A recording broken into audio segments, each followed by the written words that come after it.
Ես մոնոպոլիաների դեմ պայքարի թիվ 1 ջատագովներից եմ, քաղաքական այն ուժի ներկայացուցիչն եմ, ով հակամենաշնորհային քաղաքականությունը համարում է ամենաարդյունավետը մեր երկրում, որ պետք է ձեռնարկվի։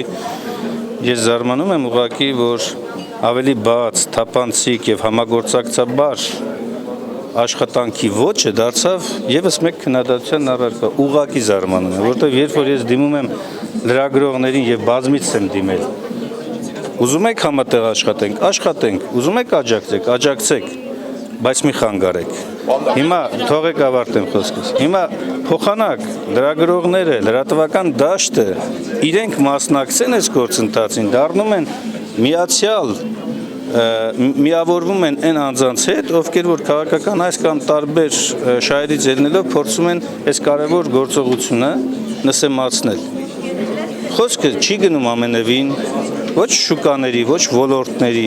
այլ ավելի շատ մեխանիզմների մասին։ Զուտ տնտեսագիտական տեսակետից մենաշնորհ հասկացությունը եւ օրենքի մակարդակով մենաշնորհ հասկացությունը տարբեր է։ Այն, ինչ որ մենք ձեր հետ միասին մենաշնորհ ենք համարում։ Խոսքը նաեւ սրա մասին է։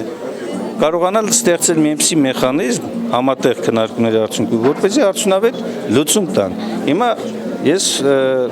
բան չունեմ ասելու, հիմա քաղաքական ուժի ներկայացուցիչ է, ինքը ցույց է տվել իր անգործունակությունը առհասարակ, տեսողության հետ կապված ինքը բազմաթիվ ոչ միայն տեսողության, նաև ամեն ինչի հետ կապված խնդիրներ ունի, բայց ես չեմ կանգնում, չեմ սպասում եւ կա այդ գործողությունը, ես հրավիրել եմ բոլորին էլ մասնակցելու քննարկումներին, գտնելու արդյունավետ լուծումներ, անկախ նրանից ինչ քննադատեն կամ ինչ ուղղվածությամբ կլինի, ես գնալու եմ առաջ։ Եվ կա այդ հնարավորությունը։ Հարց ուղղակի հետևյալն է, որ վերջին 15-20 միգուցե տարիներին մամուլում բազմից են գրեթե ամեն ամիս հրապարակումները եւ մոնոպոլիաների հետ կապված, եւ մեր սիրելի օլիգարխների հետ կապված, ով ինչ մենաշնորհ ունի, ինչ բիզնես ունի, ինչ կապեր ունի կառավարությունում, այդ թվում ազգակցական, արդյոք այդ տեղեկությունը Սարգիս, ես ուզում եմ քեզ ուղիղ հարցամ լրագրողական հանրության ներկայությամբ։ Դու գիտեք ըստ օրենքի որն է մոնոպոլիա։ Ես նկատի ունեմ Չէ, ես հարց եմ տալիս ձեզ ուղիղ։ Ես ըստ էության ձեզ հարց եմ տալիս։ Մոնոպոլիան գիտեք որն է, չէ՞ օրենքում։ 100% բացառիկ մենաշնորհը ոլորտում։ Հիմա տեսեք, մենք որպեսզի կարողանանք ձեր հետ միասին հանրության մոտ տարածված մենաշնորհ, օլիգարխիա հասկացությունը տրանսֆորմացնենք եւ իրական պայքարը տանենք այդ ուղղությամբ, անհրաժեշտ է ամբողջական համակարգի լիարժեք գործադրում։ Ես պատրաստ չեմ սիրողական մակարդակով հայտարարությունները դարձնեմ, չգիտեմ, քաղաքականություն պետական ուղղվածության, որովհետև որպես նախարար ես ամեն մի գործողության հիմքում պետք է դնեմ նաև օրենքը, իրավունքը եւ դրան համապատասխան գործողությունը։ Ես ընդհանրապես մի վարքյան, ես դրա համար առաջարկել եմ համագործակցել, ձեզ էլ անձամբ եմ առաջարկել եւ ոչ միայն։ Հիմա ես ընդհանրապես ասում եմ, կատարենք այս գործողությունը, չեք ուզում, մի արեք, պրոբլեմ չկա, ես միևնույն է գնալու եմ այդ ուղղությամբ եւ պայքարելու եմ մենաշնորհների դեմ։ Մնացածը Աստված պատժի նրանց, ովքեր որ ընդդեմ են հանդես գալիս իրենց իսկ ցանկություններին։ Վարչապետի տված ժամկետը շատ քիչ է ամեն ինչ վերջանալու լուծումներ առաջարկելու համար։ Վարչապետի տված ժամկետը բավարար է, որպեսզի մենք մատնանշենք հիմնական խնդիրները, բայց այդ խնդիրները հիմնարար լուծում են պահանջում, որովհետև սահմանադրական նաև նոր կարգավորումների ներքո մենք պետք է դա դիտենք։ Մենք չենք կարող ուղղակի ելնել հայտարարել միայն, որ սրանք են ու մի կողմ կանգնել, հա։ Հարկավոր է գործողություններ ձեռնարկել, այդ գործողությունները բազմաթիվ են։ Միջազգային կազմակերպություններին էլ ենք դիմել, որպես իրանք էլ ներգրավեն այս գործի մեջ։ Նույն տնտեսական մրցակցության պաշտպանության հանձնաժողովից էլ երեկվա դրությամբ պահանջել ենք տեղեկատվության ամբողջական, խնդրել ենք տեղեկատվության ամբողջական ներկայացում, որպեսզի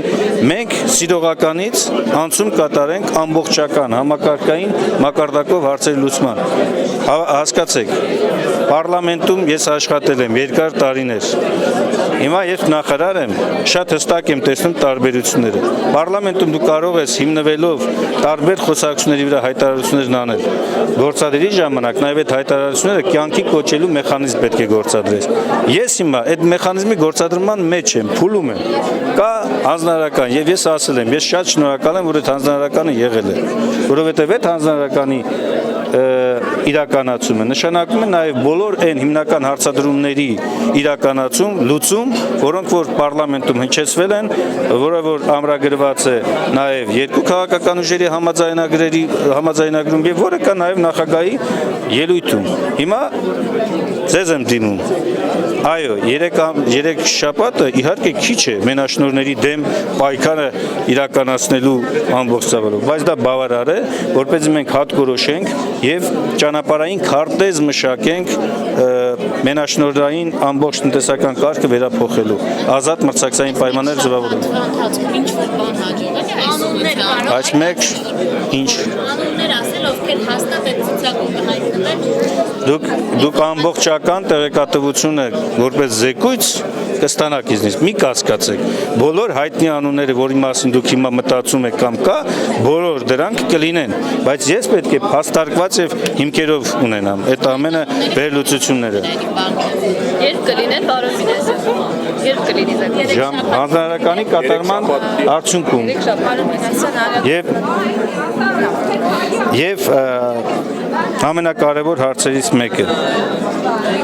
մի սպասեք երբեք, որ ես չգիտեմ, ականջահաճո կամ ամբողջահաճո հայտարարություններով կփորձեմ գրավել որոշ մարդկանց սրտեր։ Չկա այդպիսի բան։ Ես հիմա շատ ավելի սկզբունքային ու կարևոր եմ համարում երկրի զարգացումն ու առաջընթացը ապահովելը որպես էկոնոմիկայի նախարար, քան թե ընկնեմ տարբեր քաղաքական ուժերի ու անձանց խոսքերի հետևից։ Այն ինչ որ հայտարարել ենք, գնում ենք այդ ուղղությամբ։ Նորից եմ կրկնում, օգնում եք, օգնեք, չեք օգնում, գոնե մի խանգարեք։